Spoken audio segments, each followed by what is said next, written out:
Washington میں اس ہفتے مسلم cocks کے ایک ایونٹ کے دوران کانگریس وومن الہان عمر نے امریکہ میں مسلمانوں کے حقوق کے لیے لڑتے رہنے کا وعدہ کیا۔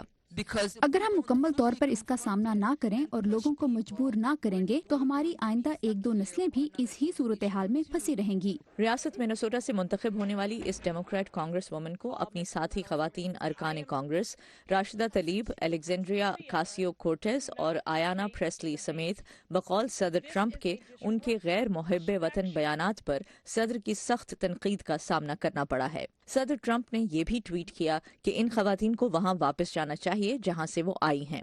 اس گروہ میں جن خواتین کو نشانہ بنایا گیا ان میں صومالیہ سے امریکہ میں پناہ لینے والی الہان عمر واحد ہیں جو امریکہ میں پیدا نہیں ہوئی تھی اور وہ صدر کی جانب سے سخت ترین تنقید کا نشانہ بن رہی ہیں۔ ایک حالیہ ریلی میں صدر ٹرمپ نے الہان عمر پر الزام لگایا کہ انہوں نے 9/11 کے لیے امریکی انتظامیہ کو ذمہ دار ٹھہرایا ہے کیونکہ ایک بار انہوں نے اس واقعے میں ملوث مسلم دہشت گردوں کے بارے میں کہا تھا کہ کچھ لوگوں نے کچھ کیا، جس پر ٹرمپ کی ریلی میں شرکاء نے نعرے بازی کی اسے واپس بھیجا جائے۔ الہان عمر کی طرف سے فروری میں بھی ایک متنازع بیان سامنے آیا تھا جب انہوں نے ایک ٹویٹ میں کہا مخیر یہودی امریکن ڈونرز اسرائیل کے لیے بنائی گئی امریکی پالیسی پر اثر انداز ہوتے ہیں۔ ڈیموکریٹس اور ریپبلکنز کی جانب سے تنقید پر انہوں نے اس بارے میں معذرت طلب کر لی تھی۔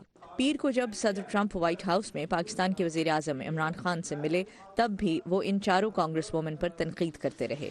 مجھے لگتا ہے ہمارے ملک کے لیے وہ بہت بری خواتین ہیں، وہ یقیناً ہمارے ملک سے نفرت کرتی ہیں۔ ادھر الہان عمر منیسوٹا پہنچیں تو ٹرمپ کے ان حملوں کے بعد ان کا خیر مقدم کیا گیا۔ ان کے ان حامیوں میں خضر خان بھی شامل تھے جو عراق میں ہلاک ہونے والے ایک پاکستانی امریکن فوجی کے والد ہیں اور وہ 2016 کے ڈیموکریٹ کنونشن کے دوران صدر ٹرمپ کو مسلمانوں کے خلاف ان کی رائے پر تنقید کا نشانہ بھی بنا چکے ہیں۔